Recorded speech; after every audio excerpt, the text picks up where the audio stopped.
Hey, folks, good morning. Happy Monday. Glad you could make it. I don't even know what the date is today. August 17th. There we go. Man, halfway through August already. A month is flying by. Good to see an international crowd in today.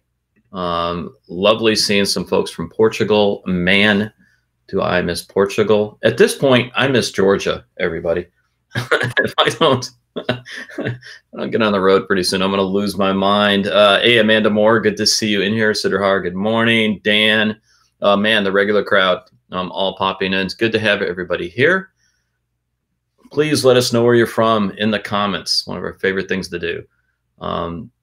Let us know where you're at in the world. With that, why don't we get started? Good morning, ladies and gentlemen. For those of you that don't know who I am, why are you here? My name is Sam Maule, the managing partner for 11FS here in North America. Welcome to episode 104 of the 11FS FinTech Insider Breakfast Show. As you know, in the show, we bring you the best and the brightest from around the fintech and banking landscape every single weekday straight into your rooms at 8:30 British Standard Time, apart from Mondays and Wednesdays when we do this from the U.S. So here at 10:30 a.m. Eastern Time. Both of these shows are live on LinkedIn, but you can also see them here on our LinkedIn channel or out on our YouTube channel. So that's the good news. In case you miss any, you can go back and watch some of them. We got 104 of them, so Lord knows. I also want to highlight the 11FS daily brief that we do here on LinkedIn every morning at 8:30 a.m. Eastern. We post a short video summarizing 3 news stories from the past 24 hours that caught our attention and should have yours. We keep these under 5 minutes. Even include a tip from your Uncle Sam, so as I throw those out there. Definitely see today's story because there's one that is absolutely bonkers. And basically, Citi is asking Revlon lenders to please give back the $900 million that it wired to them incorrectly. It was a clerical error. Let me repeat that. Citi last week wired Revlon's lenders, Revlon, the makeup company, $900 million by mistake. I don't even know how to comment on that. I got nothing. I got absolutely nothing. They've received less than half of it back, by the way. So that's going to be an unfolding story. Stories like that and more are out there in the breakfast brief. So definitely take a look. And with that, let's bring in our guests. We got a lot to talk about today. Today, I'm thrilled to be joined by Melissa Netram. She's the Director and Chief Innovation Officer at LabCFTC, and we're going to call it the Lab from here on out. Everybody, on today's episode, we're going to take a look at how the Lab is working to enhance financial innovation and what the terms responsible financial innovation really means. Good morning, Melissa. How are you? Good morning, Sam. Good, thanks. How are you? Lovely Maryland, right? Just outside of D.C.? Just outside of D.C., right? Yeah. Who would want to live in D.C.? You live just outside of D.C., and it can be absolutely, the suburbs of D.C. are beautiful. The suburbs of D.C., definitely. Easily accessible to go into the city, but still, you know, neighbors still like each other here. There you go. Unlike DC, everybody likes each other. Schools are great. Food is good. Oh my God, the food is good. I miss food, real food, so much. Yeah. Good restaurant, right? I know. Miss going to a restaurant, definitely. I complain about this a lot. I live in Jacksonville, Florida, so you know, good seafood at the beach. Kind of dies after that. Get some Applebee's. You know, Applebee's is important. And everything else. All right. So, hey, by the way, Cory, good to see that you're here today. Cory LeBlanc, our friend from Origin Bank in Ruston, Louisiana. So, folks, glad to have everybody on. I love talking to people who are chief innovation officers, for one, and two, work at something that's called the Lab, because that just sounds cool. So we'll dive into that a little bit. First, I want to talk about your background because, one, you do have your doctorate. I did not call you Dr. Melissa, but you do have your doctorate, and it's in law, right? Right. I have a law degree. Sure. Why did you choose? What is wrong with you? Yeah. Well, I wanted to do law and policy, actually. I came to D.C. to law school in D.C. because I knew I always had the policy bug, and I wanted to do something here. Yeah, and you know what? That's actually, to me, incredibly admirable because I don't think a lot of us understand how important policy is. You know what I mean? I mean, it actually is, especially at a federal level. It's something you don't want me doing because I would get so down a rabbit trail and lost in the weeds. But when you're talking about finance, when you're talking about banking, when you're talking about fintech, I'd love to get your opinion real quick. I'm just going to go ahead and get this out of the way because somebody's going to ask it. The one knock that our friends in Europe, I work for a European company, we're based out of London, the consistent knock the US gets is that our regulatory system gets in the way too much. I agree with that. I was going to ask your opinion on that. And here you go, folks. She agrees.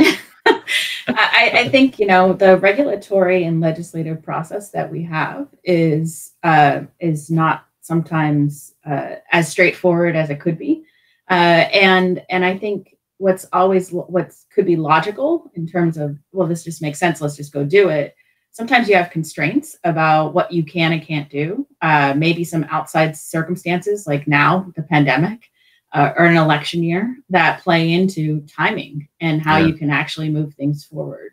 And so it's not about good people not wanting to do things. It's about everybody's very, interested in doing more and figuring out ways to move this faster.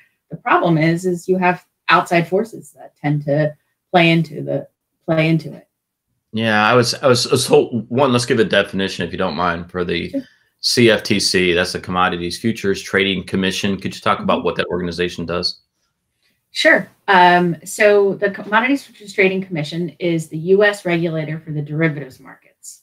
We're the sister organization to the SEC, which focuses on the securities markets. Derivatives markets, if you're not familiar with it, are financial products based on futures contracts or options. We were created in 1975, basically out of the agriculture industry. Oh, really? But since then, obviously, commodities have evolved a lot, including, in October, the chairman declared Ether a commodity. So digital assets are now, Bitcoin and Ether are now part of that definition.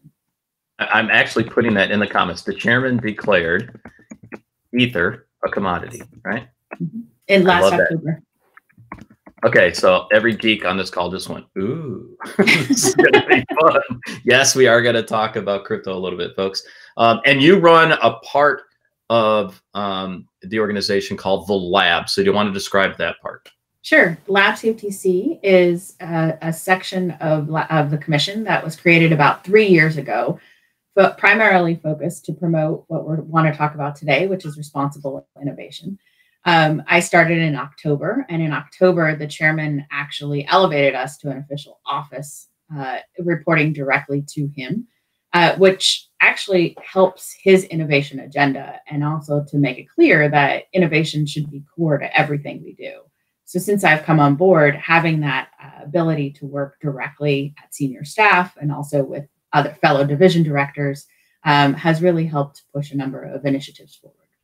So I was reading a little bit about the CFTC before this. It looks like, if I read it right, you got a board of 5 officials that that I believe they have 5-year terms, if I saw that right, which is good because then that goes over. For those of you that aren't in the U.S. and you don't remember this from your studies of the U.S., a presidential term is 4 years. So that 5-year term gives you, I like that personally, right? It'll take you, I mean,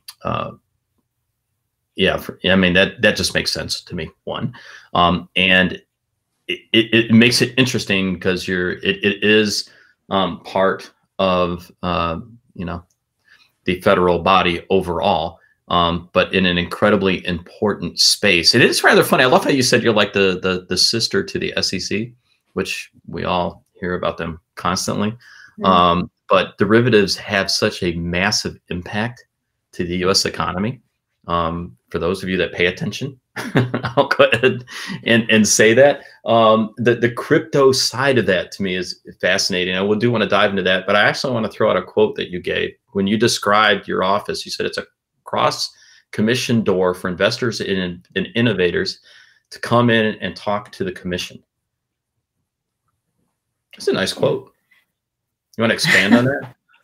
Sure. Yeah. So we were created to be that gateway for innovators into the commission, to have them have a front door, so to speak, where they can talk to us and walk through a couple different scenarios. Since I've been here in October, we've had everybody come through from the, hey, I have this idea I want to float and I have no clue how it touches you, and the commodity, the CFTC. Or you have pretty sophisticated, financial institutions and others who are offering products that just want to let us know, hey, we're here and this is what we're doing.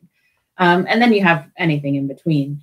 But being able to be that front door so you can listen to innovators, you can see where they're going. We don't give legal advice and we don't give stamps of approval on products for sure, but we do help them in terms of, hey, you should look at this section of the Commodity Exchange Act and figure out, where you fit if you're going to shape your product that way.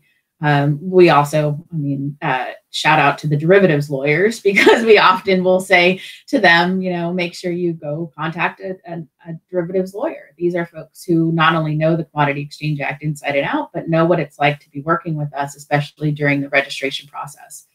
So that's one of the goals of LabCFTC and one of the reasons why we were created. So we definitely want to talk about this term. You already brought it up once, responsible financial innovation. So what does that mean and why is that so important to the office? Yeah, so it means that you're able to let innovation thrive, yet being able to make sure there are certain guardrails and barriers so that things like ethics and privacy and consumer and investor protection are there. You want to make sure that the markets still move forward, yet you want to make sure innovation has the opportunity to grow. Reason why LabCFTC was created was to do just that. And so we focus on a couple different goals for LabCFTC, one of which we talked about, which is facilitating that dialogue between innovators. We have dedicated office hours, we call them, every Tuesday when we're typically in the office. It's Tuesdays in DC, but we also do them virtually. We've been doing them virtually since March, since we've all been home. Yeah. We also, one other goal for us is about advancing policy and regulation when it comes to innovation. Now, we talked a little bit earlier about, some of the challenges with the regulatory and legislative piece, but so I don't anticipate any regulation coming out this year when it comes to CFTC and the lab, but that doesn't mean we didn't hope to put something on the agenda. Here's an example of something that, due to the pandemic and everything else we needed to get to move forward, we had to postpone some of the initiatives we were hoping to address this year. That also is, one of the reasons why we were elevated to an office. We wanted to be able to look at things so that it's not just this regulatory box. It's how does the innovation fit in the box, or is it the innovation that needs to change, or is it the regulation that needs to change? And how do we make sure it grows? I would say, and then the last thing I would just emphasize is that education is such a core pillar for us when it comes to responsible innovation. This isn't just education for others in the industry, which of course we do. We have a set of primers that we put out regularly. We have a conference coming up, which I'll talk about in a little bit. We want to engage and let people know what it means to empower innovation. That being said, we also do education internally, which is even more critical. And especially in the pandemic, we've been doing more and more of those training sessions. So this is, what is blockchain? What is Bitcoin? What is Ether? What does it mean to fork? Things like that, because you can't expect regulators who have been focusing for many, many years on some aspect of, in our case, the Commodity Exchange Act, to even think about how an innovation fits in a box if they don't understand the underlying innovation. So that's been a big focus of us. Yeah, I was taking a look at the primers. I saw one on virtual currencies, smart contracts, and then AI in finance. Mm-hmm. 3 incredibly important topics. I'm guessing you've got a lot more coming. Yes. Yeah. We're hoping to get one out this year on digital assets. Again, this is something, given the timing and the pandemic, right? Things tend to get delayed, but we're hoping to do one on digital assets and then more from there. Even the virtual currency one, while most of it's there, it's just from 2017. So Ether, we didn't talk about Ether, obviously, and it probably could be updated, which is where the digital assets one would come into play. So already a good question. I knew it was going to happen, and I knew it was going to be Sidderhar. Hey, Sidderhar. Sidderhar, literally every one of these shows puts out a great question. Melissa, for your background, he is a company founder based in San Francisco. Shocking, I know.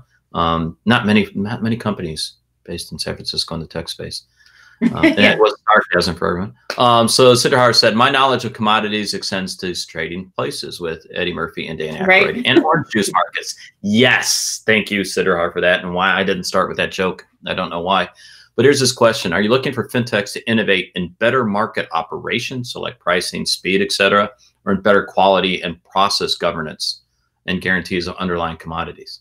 Yeah, I would say all the above. Good. Right. What we've seen a lot of since the pandemic is we've had a lot of innovators come through to talk to us about the tools that they are now providing to market participants as we rethink how we work, how we go to work, how we keep the markets open. But there's also the wonderful idea of how do you innovate around going to market?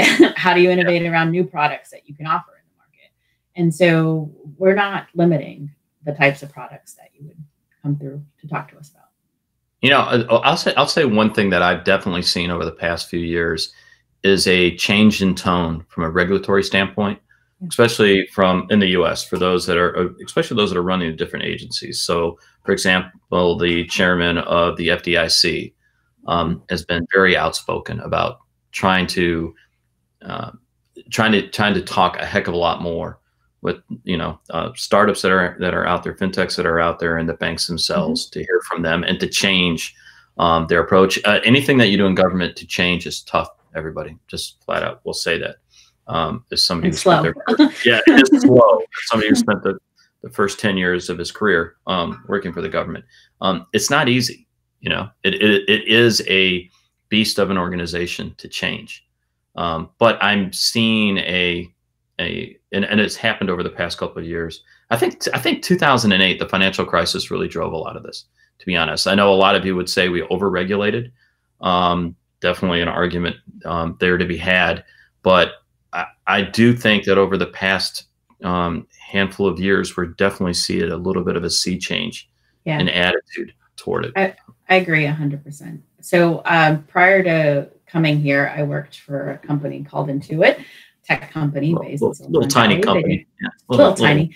TurboTax and QuickBooks, but I focused on their financial services policy. And I remember I went over in 2010, right when Dodd-Frank was ending, and the idea of technology companies doing financial services was something that, even though it was happening, folks in DC could not even fathom. Yeah. Now, fintech is such a common term. Everybody knows, right? There's some kind of technology, even if it's from a traditional financial institution. So that's a big piece of it. I think the other thing is we're at a tipping point right now where you have all of the federal financial regulators having either an innovation office or an innovation agenda set up with the intention of creating an office and looking for folks to run an office, right? And that also includes the states. You have a number of states that have created innovation offices as well. In addition to that, you have the pandemic that hit, where people are realizing, right, you can't just come into work anymore. We have to be figuring out technology and innovation, not just for our own employees and grasping what that means, but now looking at it across the markets. So you have a number of, so fintech, I think, is at a prime spot right now because you have a commitment from senior leaders at all of the financial agencies of focusing on innovation in the markets. Yeah. So Cory, Cory's the chief digital officer for Origin Bank, a good sized bank based out of Louisiana, but does business in Texas and some of the surrounding states. He said one of the biggest roadblocks that occur in a lot of lab concept is the siloed structure that often exists between the lab and the larger organization. So how is the lab solving this problem and creating the intended desired value for the CFTC? So direct meetings, strategy involvement. I mean, what's the working relationship like? Yeah. So just to clarify, we don't have an official lab. I think that may have been an intention a couple of years ago when it was created, but we don't have one, I would say, yet. And I'll just leave it at that. Yep. That doesn't mean we're not always looking at how to grow and how to expand. And I don't know if you want to get into the idea of sandboxes, but something oh my God, along those lines, right? Because we were elevated to an office, but even before we were elevated to an office, we've always been able to highlight the role that innovation plays. And so working directly at senior staff right now with the division leaders as new regulations are coming out, as new ideas come through, as a market participant comes forward to another division to say, hey, I'm having a challenge with this because, the regs don't contemplate this new environment, right? And so sitting down across the commission and working through that is something that we do regularly. So yet another question. Thank you, Siddharhar. I think we've piqued his curiosity. Pricing of cryptocurrencies such as Bitcoin and Ether are set by open source algorithms defined by each of these systems. So what does it mean for Ether Bitcoin to fall under the CFTC umbrella? Yeah, so we look at them as a commodity, as I mentioned earlier. And so what that means is if you're trading these commodities in the futures markets, you're under our purview somehow. And so you have to look at, again, I think, think back to the innovators who have come through to our office. How are you structured? How are you structuring your product? Are you creating an exchange in which to do so? Are you creating a situation in which you facilitate the trading itself? Under each of those situations, there's a whole registration process to work with us. We do not regulate the spot market. But we do look at the spot market when it comes to fraud and manipulation. It's funny. I remember, in the early days with crypto, I sound so old when I say that. Yeah. Wasn't that damn long ago. But, in the early days, remember, even when you come up to tax season, you're like, oh my God, right? How do I, I remember that back in the day, right? I own Bitcoin. What does that mean from an asset? What does that mean when I'm doing my taxes? Right. Remember the sheer, just cloud of a lack of knowledge of what in the hell do we do? Yeah. I worked in Intuit, right? So TurboTax. I know. And, they also have a number of professional accountants as part of their purview. And so, looking at it from that perspective, not just from a point of view of, hey, we need some regulatory guidance here, but from the taxpayer's incentive, what does the taxpayer need to know in terms of how they do it? It's complicated. You'll love this question. I told you we have an international audience. So this comes from Dr. Abdullah, who works in the cybersecurity space in oil and gas in Saudi Arabia. And Dr. Abdullah's on almost every show. So how you doing, sir? And he obviously, Dr. Abdullah would say, hi, Dr. Melissa. That's how he started. Do you see more innovations on financial fraud prevention? And is the lab involved in anything like that?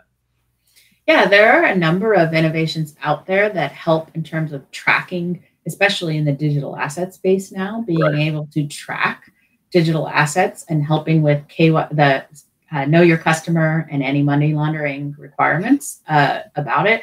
And we've met with a number of these individuals. A number of them, I'm sure, have you are aware of. Obviously, because I'm a government official, I cannot identify any by name right now.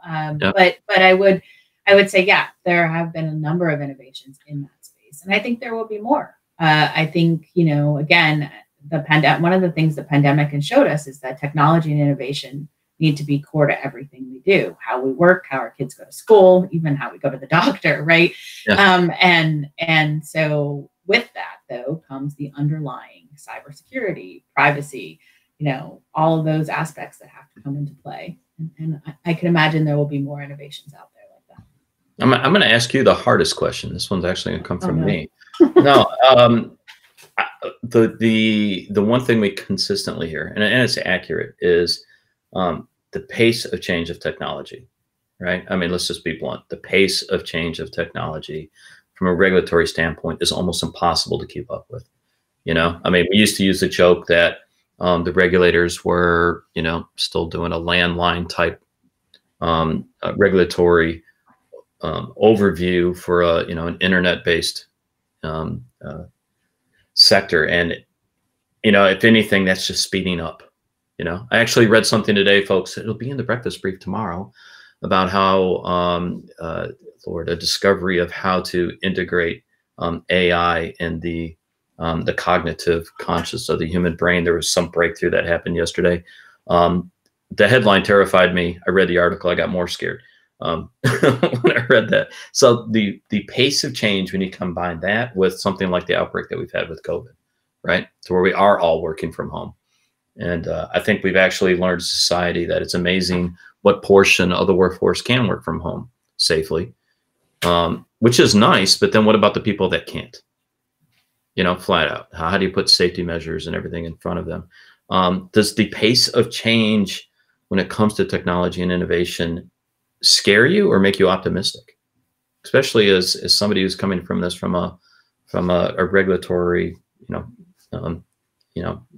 the regulatory side. Yeah, it makes me optimistic. You need innovators out there. You need that outside in thinking. You need to be always trying to figure out how do we solve this problem. And I think, especially with the pandemic, right, we've seen we have to be looking at everything differently. I think the challenge is from a regulator point of view is something we've already discussed, right? We have every intention to move, but it's just the timing of it. You know? So in these situations, I often tell innovators, even more reason why you should be coming through offices like mine and working with regulators. We need to know about these innovations. We need to learn from you just as much as you learn from us. But having that education and that knowledge of what you're doing will help us make things better in the longer term, even if it takes a year or more to actually affect the change. Man, I'm glad you said that, because I've been harping on that for, Lord, 15 years. Mm-hmm. The need to actually not moan about something, but be engaged, right? Yeah. Especially from a regulator standpoint. I mean, one of my earliest starts in the space was around the prepaid space, back when prepaid was a horrible thing, right? By name. Right. And a lot of it was just educating both Congress, the regulators, and consumers on what the product is. Now we don't even think about it, right? It's just part of the financial landscape. So I can see why this would be the same for you. So what's the best way, believe it or not, we're up against the hour. I told you this would go fast. Yeah. What's the best way for the audience to learn more about the lab, and also how do they engage with you? What's some of the best ways? So there's a web, cftc.gov/LabCFTC gets you to our site. You'll see everything that we have there. You can also sign up for our news alerts. We have a few things coming down the pike I just want to highlight really quick. One is we have a science prize competition that we launched, trying to find out an AI tool to help for enforcement purposes. That closes September 4th. Information's on the website, but we'll be announcing the winner of that at our Empower Innovation Series. And so in the past, we've typically done a FinTech Forward conference. This year, because of everything, we've had to reevaluate that. So we're doing an Empower Innovation Series. So September, October, November, 2 hours or so with the industry thought leaders, government regulators, who we coordinate really well with, both globally, but also federally and at the state level, to talk about financial innovation. The September session, September 24th, is going to be focused on financial innovation in the time of crisis. The October will be focused on regulators and innovators and how do we work together. And then the third is the future. How does technology and innovation affect the future? What should we be thinking about as we move to that innovation mindset? So more information will be on that site itself. Well, perfect. There you guys. Folks, everything's virtual now, so you have no excuse. Go out there, find out about it, and sign up. All right, that's it for today, everybody. Tomorrow, Adam Davis will be taking over. It'll be 8:30 a.m. British Standard Time. So if you're up at 3:30 in the morning on the East Coast, you got something to do. He'll be talking to our friend, Allie Patterson. I love Allie. Good guy. All right, that's it, everybody. Thanks for being here, and we will see you tomorrow. Thanks for having me.